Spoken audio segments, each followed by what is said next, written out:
Ya,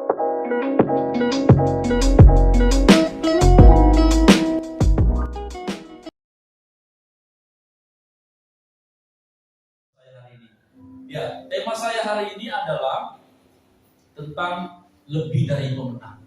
Amin. Katakan kiri kanan, saya lebih dari pemenang.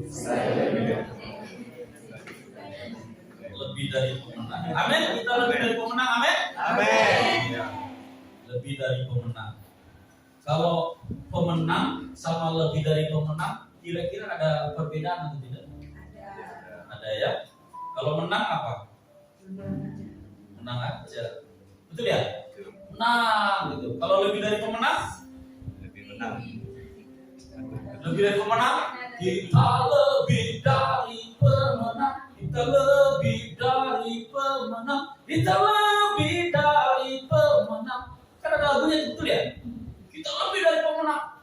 Kita nggak bilang kita menang, ku menang bersama Yesus. Yang betul juga ada memang. Tapi kurang mantap. Tapi kita lebih dari pemenang. Amin. Amin. Saya mau tanya, apa sih lebih dari pemenang itu? Pertanyaannya itu, apa itu lebih dari pemenang?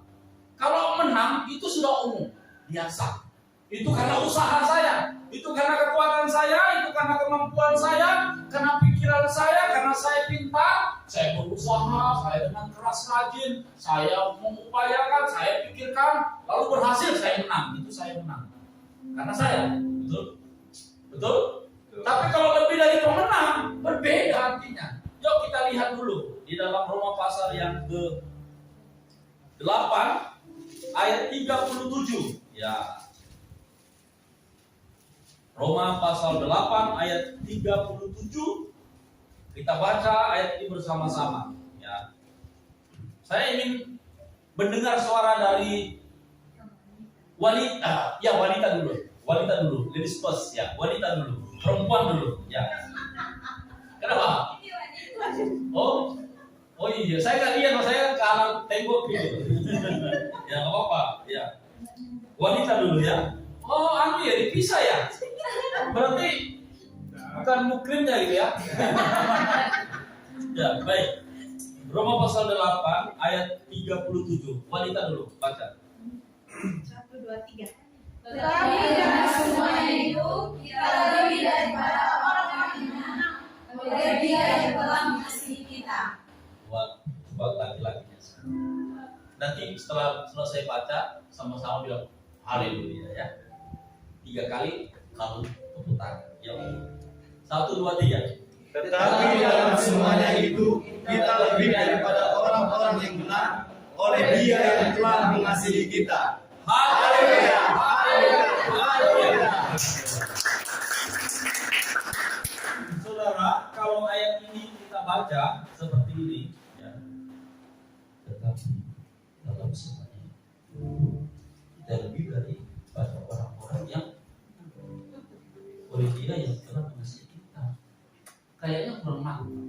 Tapi kalau kita baca, tetapi dalam semuanya itu kita lebih daripada orang-orang yang menang oleh Dia yang telah mengasihi kita. Berbeda arti daripada lebih dari pemenang. Kenapa kok saya tadi bilang apa bedanya menang, apa bedanya lebih dari pemenang? Kalau menang itu karena usaha Anda.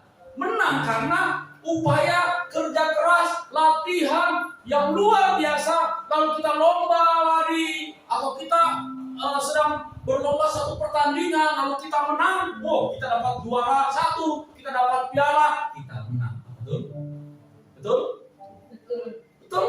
Betul. Tapi kalau lebih dari pemenang, di sini katakan, tetapi kontrasnya, dalam semuanya itu apa? Dalam semuanya itu apa? Baca di atasnya. Nanti saya jelaskan.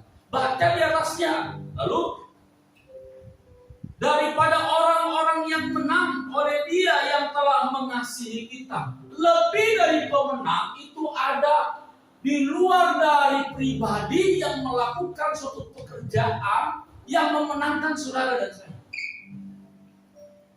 Siapa dia? Yesus. Yesus yang sedang bertanding untuk mempertahankan memperjuangkan saudara, mempertahankan saudara Untuk apa? Untuk supaya saudara nggak binasa. Ini konteksnya apa? Yesus menyelamatkan kita. Dia berkorban dengan sungguh-sungguh. Dia harus mencucurkan keringat dalam bentuk darah, lalu dia harus disalib. Pertandingannya bukan pertandingan yang biasa. Di sini saya melihat lebih dari pemenang adalah seseorang atau Yesus Tuhan itu bertanding. Yang pertama, suatu pertandingan yang tidak mudah. Katakan pertandingan yang tidak mudah. Pertandingan yang tidak mudah. Kedua, nilai pertandingannya itu sangat-sangat besar dan tidak bisa ada orang yang ikut bertanding di dalamnya. Hanya dia sendiri. Karena Yesus ketika dia memperjuangkan saudara, dia mengorbankan nyawanya. Dia berkorban sendiri, dia bekerja sendiri, dia bergumul sendiri. Meninggalkan dia. Saya lihat Bapak, Eli nama sahabat tadi. Yesus berkata, Bapak, kenapa kau tinggalkan aku? Dia berjuang sendiri. Dia harus mati di atas kain salib. Tidak ada yang bisa bertanding selain dia, hanya dia sendiri. Lalu kemenangannya itu diberikan kepada saudara. Amin. Itu lebih dari pemenang. Saudara masa ikut bertanding. Saudara nggak ikut soal menebus, nggak perlu. Saudara nggak perlu. Tuhan yang menebus saudara. Tuhan yang memberikan kemenangan. Itu baru lebih dari pemenang. Amin. Kalau saudara lebih dari pemenang karena saudara berupaya, karena saudara yang bekerja, itu bukan lebih dari pemenang. Itu berarti saudara yang menang. Amin. Nah, sekarang kita pertanyaannya. Kalau kita lebih dari pemenang, ya, tadi sudah dijelaskan apa itu lebih dari pemenang. Sekarang yang kedua, rahasia kemenangan adalah kematian Kristus. Roma pasal 8 ayat 31 sampai 39 dosa dibaca. Lalu pertanyaan yang berikutnya adalah bagaimana saudara dan saya tetap berada sebagai orang yang lebih dari pemenang. Ayat ini saudara saya bawa, kenapa? Karena untuk anak-anak sabis, anak-anak sekolah kita, supaya saudara menghormati, menghargai panggilan Bapak Ibu, anak-anak, adik-adik di tempat ini untuk menjadi seorang hamba Tuhan. Kadang-kadang kita kalah, betul tidak? Barusan kita doakan, menangis-nangis, jungkir balik, haleluya. Totonya besok-besok kita dengar, pulang rumah dia. Lompat pagar pulang ke rumahnya. Padahal di sini sudah jungkir balik, menangis-nangis, sudah air mata keluar, liurnya juga keluar. Dengar, pacaran, pulang. Iya. Kalah. Bukan lebih dari pemenang. Di sini nyanyi-nyanyi, sayang, disayang. Tahu-tahunya mana sopir? Pulang itu kawan yang sopir kemarin. Iya, kawan dia. Sekarang pertanyaannya, bagaimana supaya saya tetap menjadi atau di dalam posisi orang-orang yang lebih dari pemenang? Aku tidak kalah, walaupun aku jadi pengerja di tempat yang gembalanya kalah, tidak apa-apa. Ayo juga kalah. Saya lawan siapa? Ya kan? Walaupun disuruh cuci piring, tidak apa-apa. Saya tidak boleh kalah. Jangan sampai cuci piring. Mama lihat video call. Aduh, kasihan aku.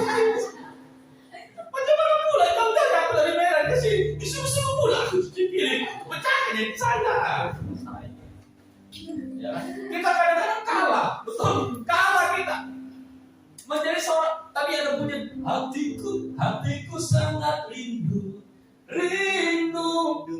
melayani. Saya sering dengar lagu di Manado. Setiap mau ada lagu ini, lagu GPD. Hatiku sangat rindu melayani. Wah, begitu ada masalah, pulang kan jadi orang kalah saudara. Saya waktu nyanyi tadi Roh Kudus turun. Kami dulu tahun 97 ya, angkatan 8, kalau nyanyi lagu ini, Roh Kudus sudah wah luar biasa ya. Ini anak-anak ini generasi gadget ini mungkin.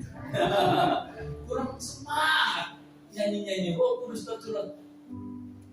Hari inilah harinya. Kita semangat sekali. Kenapa? Pembalasan makannya tempe terus sih.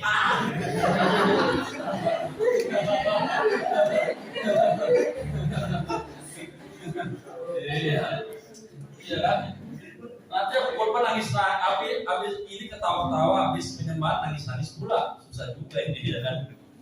Ya. Kita masuk ke poinnya. Yang pertama adalah bagaimana kita supaya tetap di dalam posisi sebagai orang yang lebih dari pemenang. Berarti jangan jadi orang kalah. Yang pertama, kita lihat ayat 31. Yuk kita lihat ayat 31. Sebab itu, apakah yang akan kita katakan tentang semuanya itu? Jika Allah di pihak kita, siapakah yang akan melawan kita? Yang pertama, pastikan dirimu kalau ingin tetap lebih dari pemenang. Kamu harus di mana? Posisimu di mana? Di pihak Allah. Bukan di pihak setan. Ya. Bukan di pihaknya Tuhan. Pak, kalau kita di pihak Tuhan itu yang bagian mana? Yang seperti apa di pihak Tuhan? Cemen Pak, kalau itu Pak. Itu namanya cemen. Kayak misalnya seorang bapak, lalu anaknya di belakang, ngejek-ngejek orang, karena bapaknya cemen. Kayaknya cemen ya. Kata di pihak Tuhan itu artinya, saudara masih dalam zona disayang Tuhan dan saudara sayang Tuhan. Saudara masih melekat hati dengan Tuhan. Tuhan melekat padamu, kamu ada melekat dengan Tuhan, atau kamu adalah ranting-ranting anggur, dia pokok anggur, masih melekat. 7 kali Yesus berkata, jika kau tinggal di dalam aku hari ini, jika kau tinggal dalam firman-Ku, Ku katakan, jika kau ada di dalam aku dan aku di dalam kamu, kalau kamu tinggal di dalam aku, sampai 7 kali, kamu akan berbuah banyak.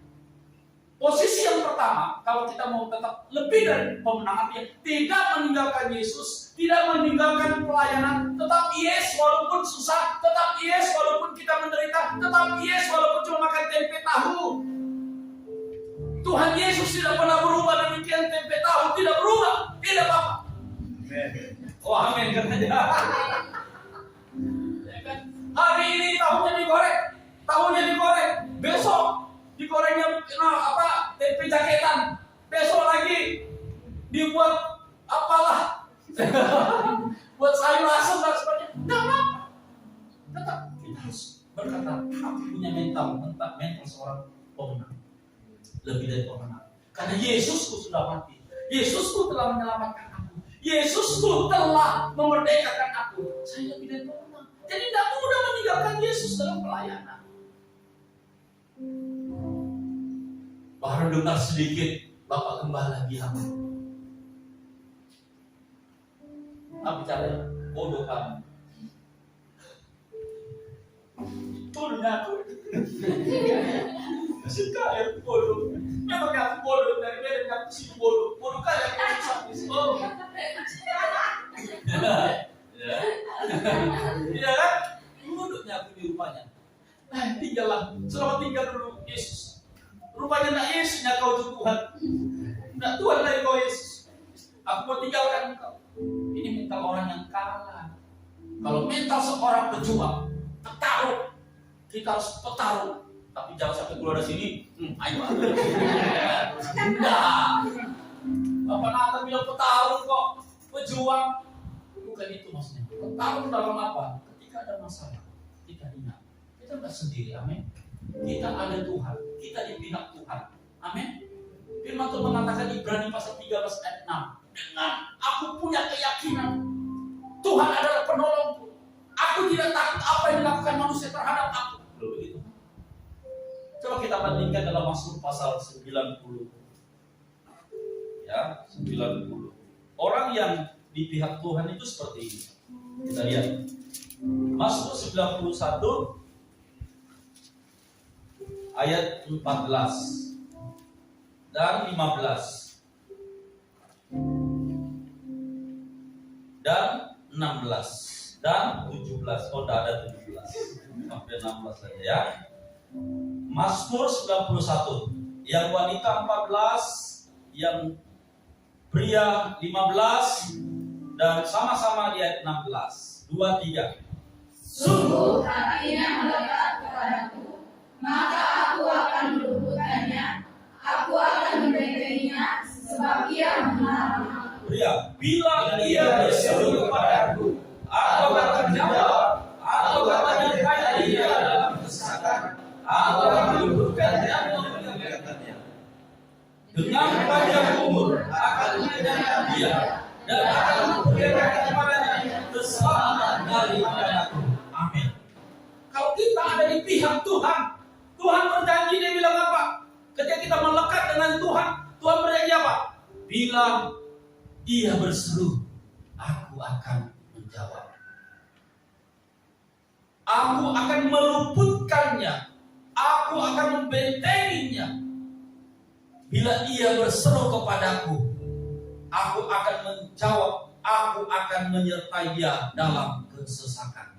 Aku akan meluputkannya dan memuliakannya. Dengan panjang umur akan kukenyangkan dia. Dia katakan, kalau kita berseru, Tuhan jawab, oh Tuhan, aku baik. Ya, aku baik. Terus kenapa? Ya kan? Aku mohon pertolongan Tuhan. Ya, aku siap menolong. Jika engkau berseru, dia menjawab, kan begitu. Tapi syaratnya di ayatnya yang sebelumnya dikatakan tadi, hatinya melekat. Artinya di pihak Tuhan. Hatinya melekat dengan Tuhan. Artinya kita ada di pihak Tuhan. Kita ada bersama dengan Tuhan. Baru setelah melekat, baru dikatakan, ketika berseru, aku akan menjawab. Aku akan membentenginya. Aku akan melindunginya. Aku akan menyertainya. Maka dikatakan apa? Sampai ada kata kenyang. Ada yang lapar di sini? Ada Pak, tanya Pak. Jam 1, jam 2 karena puasa. Makan bubur pula Pak. Mana tahan bubur itu bikin kenyang kita Pak? Cuman airnya itu lewat itu saja. Ya kan?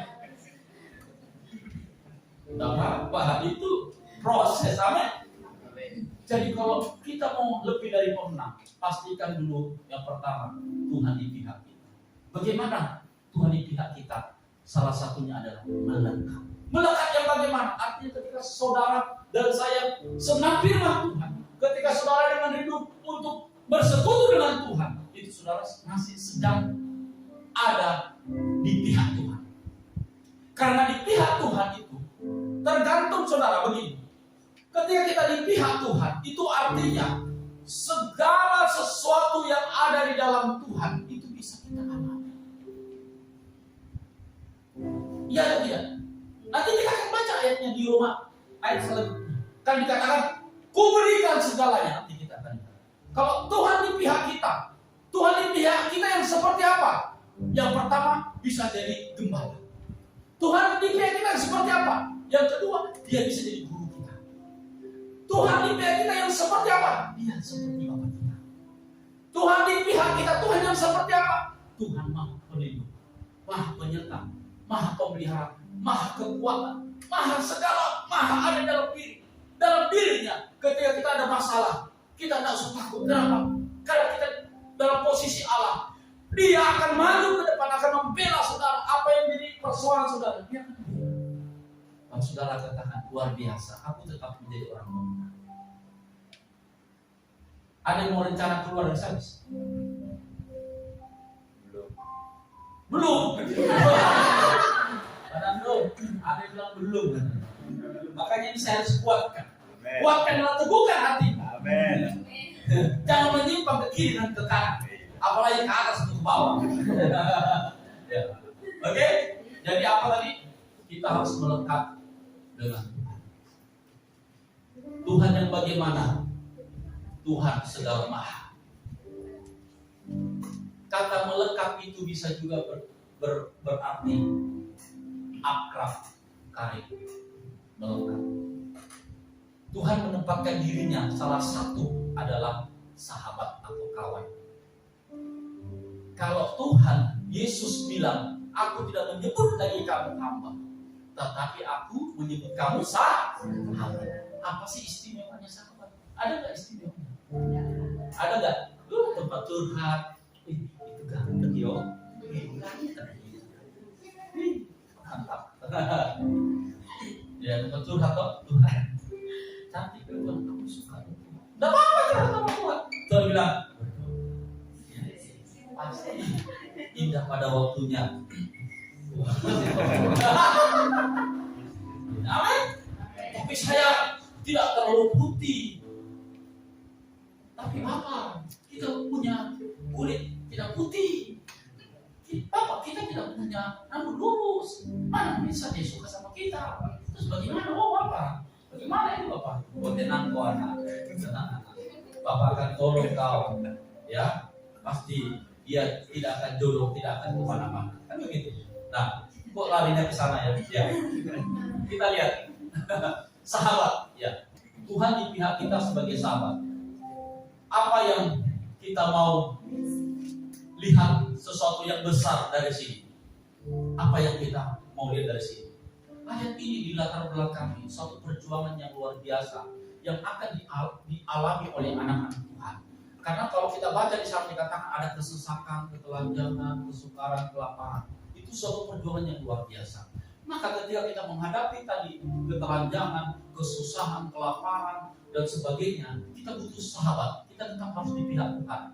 Karena kalau kita tidak di pihak Tuhan, kalau kita jadikan Tuhan itu jauh, Tuhan bukan menjadi sahabat, banyak kendala-kendala yang kita alami. Itu sebabnya pentingkah Tuhan itu menjadi sahabat? Halo? Pentingkah? Seberapa besar, seberapa penting Tuhan di pihak kita menjadi sahabat? Yesus berkata, aku menyebut engkau bukan hamba, aku menyebut engkau sahabat. Seberapa penting Yesus mau katakan bahwa kita adalah sahabat? Sahabat itu tidak ada lagi jarak yang antara kita. Kita mudah komunikasi, kita mudah untuk minta tolong. Bos, atau Pak Budi. Kalau sudah teman ya, sahabat ya. Kalau sudah sahabat, tidak ada sungkan-sungkan lagi. Sampai hal yang Pak Budi, pinjamnya aku dulu uangmu. Tidak sungkan. Tapi kalau belum sahabat, baru lihat wajahnya, tidak dikasihnya. Nah kalau sudah sahabat, bos, tidak ada uangku untuk beli apa? Sabun cuci. Sabun cuci. Nih beli 1 karung. Wah ini dari Bapas. Kamu tunggu dulu bos. Ya. Saya matikan dulu. Saya sudah matikan. Dia telepon ini lagi, telepon biasa. Makanya sudah saya matikan. Wah ini saya harus matikan 2 kali. Aduh. Ini sabar dulu ya. Aduh minta maaf ini kasihan. Tidak benar ini. Oh, saya matikan dulu kau ya. Jadi musuhnya kita dulu. Nah, oke, saya matikan. Sampai di mana saya? Sahabat. Hah? Sahabat. Seberapa pentingkah kita bersahabat dengan Tuhan? Kalau kita bersahabat dengan teman-teman, kita mudah untuk curhat, mudah untuk minta tolong. Tolong, aku tidak punya uang beli sabun, langsung dikasih. Demikian juga ketika kita jadikan Tuhan itu sahabat, kita mudah untuk mendapatkan pertolongan karena di pihak kita. Amin. Tapi kalau kita jadi musuhnya Tuhan, jangankan Tuhan mau lihat kita, boro-boro mau nolong. Kamu musuh kok mau minta tolong. Tapi kalau sahabat, dia perhatikan kita. Karena dia adalah gembala yang baik. Gembala yang baik itu menuntun kita di padang rumput yang hijau, air yang tenang. Gembala itu akan cari rumput, membawa domba-dombanya. lalu ditaruh di situ. Kemudian domba-domba akan, kalau ada pemangsa, bukan saja diusir, dibunuh itu pemangsanya. Dia lindungi domba-dombanya. Itu kalau sudah sahabat. Tapi kalau Tuhan itu jadi musuh kita, bisa nggak jadi musuh? Bisa. Kenapa tidak bisa? Bisa. Musuh dengan Tuhan. Seberapa hebat kita memusuh dengan Tuhan? Tuhan ambil aja kita, 1 bulu hidung kita aja mati. Susah-susah. Iya loh. Macam-macam dengan Tuhan. Makanya kalau Tuhan di pihak kita, siapa lawan kita? Tidak. Lawan kita siapa? Ya iblis pasti. Tapi yang kelihatan habis dan praktek adalah apa? Siapa musuh kita? Kemalasan kita, betul? Keegoisan kita, kesombongan kita, kegengsian kita. Jauh-jauhnya aku dari Medan, lihat kuku ini putih-putih. Disuruhnya aku kasih makan babinya ke pendeta. Disuruhnya aku cari rumputnya kambingnya pendeta. Enak pula dia. Itu musuh kita, keegoisan kita, keamaran kita, kemalasan. Itu musuh kita. Ada dalam diri kita musuh kita. Jadi orang yang rajin, salah satunya adalah khotbah saya waktu itu. Ya, masih ingat ya? Orang yang rajin itu adalah orang yang mampu untuk mengusahakan, memanajemen real hidupnya. Jam berapa dia bangun? Apa saja yang dia kerjakan? Hari ini apa saja yang aku kerjakan? Sehingga ketika bangun pagi, tidak bengong. Kaki kamu kenapa? Ini aku bingung. Tapi iya kan, katanya orang lebih dari pemenang.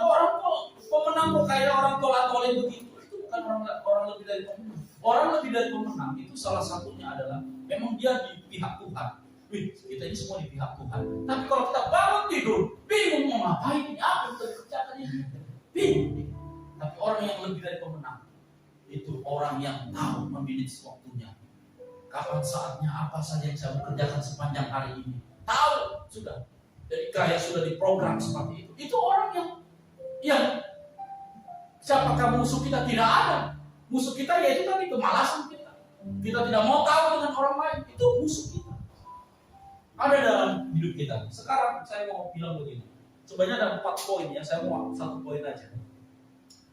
Karena nanti kemalaman dan lapar juga kan. Nah, kita lihat seberapa penting sih Tuhan itu sahabat. Mari kita lihat di dalam Yosua. Yosua pasal 5. Yosua pasal 5. Ayat 13 sampai 15.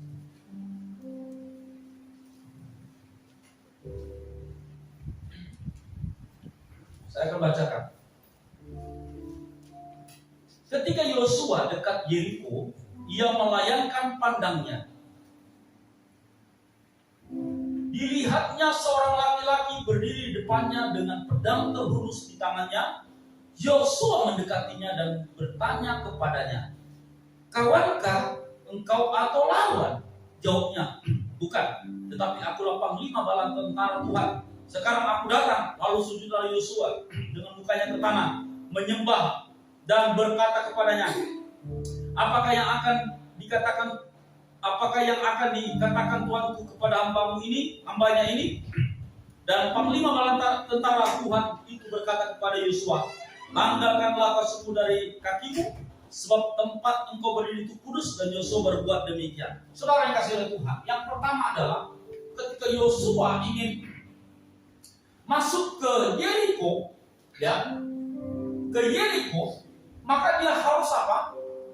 Menghancurkan dulu tembok Yeriko. Nah, tembok Yeriko itu sangat tebal.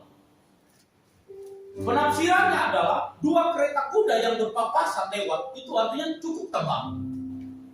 Untuk masuk ke dalam itu sesuatu hal yang mustahil dan itu tidak mungkin.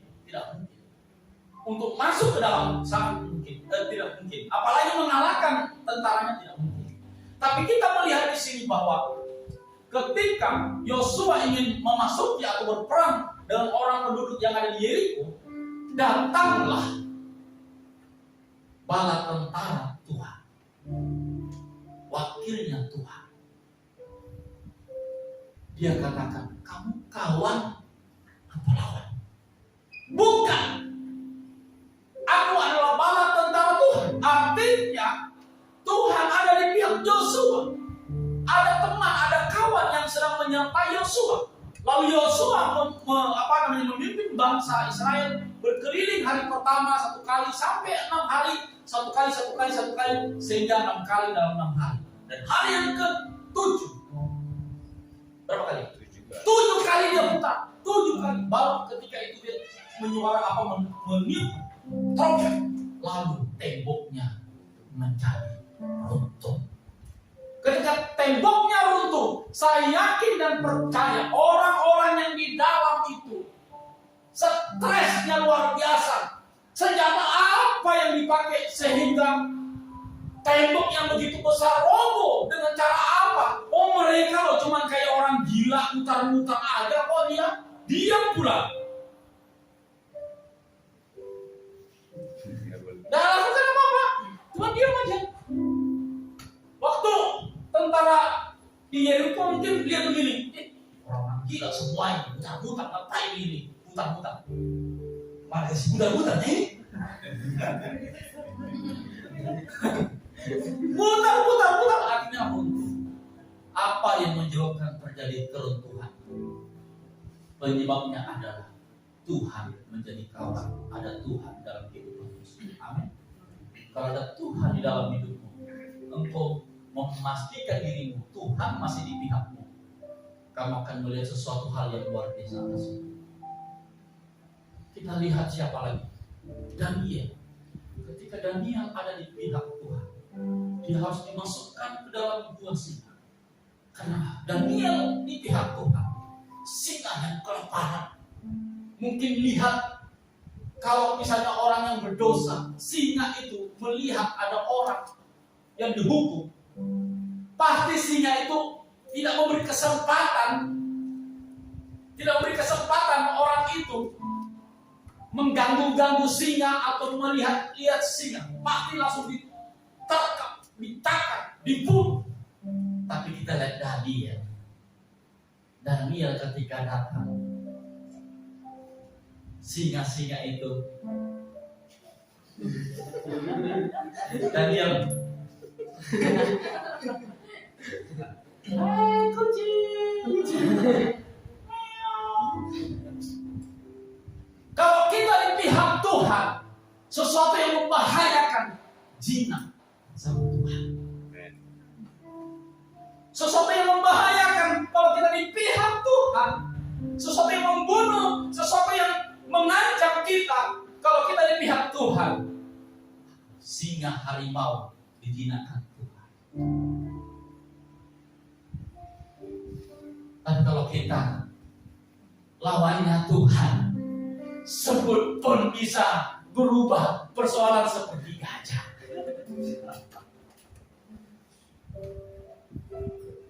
Kalau saudara di pihak Tuhan, persoalan apapun, kau sebagai pengerja disuruh cuci piring, disuruh mensetrika, disuruh ngepel, disuruh apa lagi, itu jangan dibilang ini kerjaan pembantu. Bukan. Itu sedang melatih mentalmu menjadi seorang yang sungguh-sungguh. Bukan untuk menyuruh kamu jadi pembantu, tetapi itu membentuk mentalmu menjadi seorang yang rajin, seorang yang bertanggung jawab, seorang yang setia. Sehingga ketika dirubah Tuhan dari ngepel menjadi seorang gembala yang dulu ngepel, sekarang memelihara domba-domba, sudah terbiasa setia. Amin. Jadi pastikan Tuhan di pihak kita. Siapakah lawan kita? Tidak. Saya mau lanjut saja Roma yang tadi supaya untuk melanjutkan khotbah saya ini. Sisa berapa menit ya? Sudah habis ya? Habis? 5 5 menit lagi ya. Kita lihat, kita lanjutkan saja ayatnya ya ke bawah. Ayat 32. Ia yang tidak menyayangkan anaknya sendiri, tetapi yang menyerahkannya bagi kita. Ya, kita semua. Bagaimanakah mungkin ia tidak mengaruniakan segala sesuatu kepada kita bersama-sama dengan dia? Siapakah yang akan menggugat orang-orang pilihan Allah? Allah yang membenarkan mereka. Siapakah yang akan menghukum mereka? Kristus Yesus yang telah mati, bahkan lebih lagi yang telah bangkit, yang juga duduk di sebelah kanan Allah, yang malah menjadi pembela bagi kita. Siapakah yang akan memisahkan kita dari kasih Kristus? Penindasan, atau kesesakan, atau penganiayaan, atau kelaparan, atau ketelanjangan, atau bahaya, atau pedang, seperti yang tertulis dan seterusnya. Saudara, ini ada kaitannya. Kaitannya apa, saudara? Dikatakan di ayat 32, kalau Tuhan di pihak kita lebih dari pemenang. Kalau Tuhan di pihak kita, ayat 30 katakan, Bapa yang telah memberikan anaknya kepada kita, bagaimana mungkin dia tidak memberikan segala sesuatu yang lainnya? Saudara ngerti maksud ayat ini? Halo? Ngerti? Ngerti ayat ini? Coba kita lihat lagi ya. Saya aja nggak ngerti. Dia yang tidak menyayangkan anaknya sendiri, tetapi menyerahkannya bagi kita semua. Bagaimanakah mungkin dia tidak mengaruniakan segala sesuatu kepada kita bersama-sama dengan dia? Kalau Tuhan di pihak kita mendapat segala sesuatu. Kenapa? Kalau yang Yesus satu-satunya saja, anaknya yang paling tunggal dan memang tunggal, diberikan kepada kita. Bagaimana mungkin dia tidak memberikan? Artinya begini, saudara. Kalau saya punya HP yang harga yang mahal 1 juta saja, dan itu yang paling berharga bagi saya, dan itu harta saya yang paling berharga, tidak ada yang lebih tinggi dari itu harta saya, HP saya. Lalu saya datang kepada salah satu orang, saya bilang, kamu butuh HP ya? Daripada saya lihat kamu butuh HP. Ini HP saya ya. Nanti kembalikan lagi. Ini HP saya. Ya. Ini HP saya cuma satunya. Harta saya yang paling berharga. Kemudian saya berikan sama dia. Betul? Lalu suatu ketika dia datang lagi. Anak, aku tidak punya uang. Berikan aku 1.000 rupiah aja. Sekarang saya mau tanya, kalau HP yang harga 1 juta yang satu-satunya harta saya berikan sama kamu, saya sanggup berikan sama kamu. Sekarang kamu minta sama saya uang 1.000 rupiah. Coba, kira-kira saya berikan apa tidak? Kecil itu. Jadi kalau kita di pihak Tuhan, saudara tidak akan kekurangan, amin. Ketelanjangan kah? Kemiskinan kah? Kelaparan kah? Tidak ada yang bisa memisahkan kita dari kasih Tuhan. Tidak ada yang bisa menggugat kita.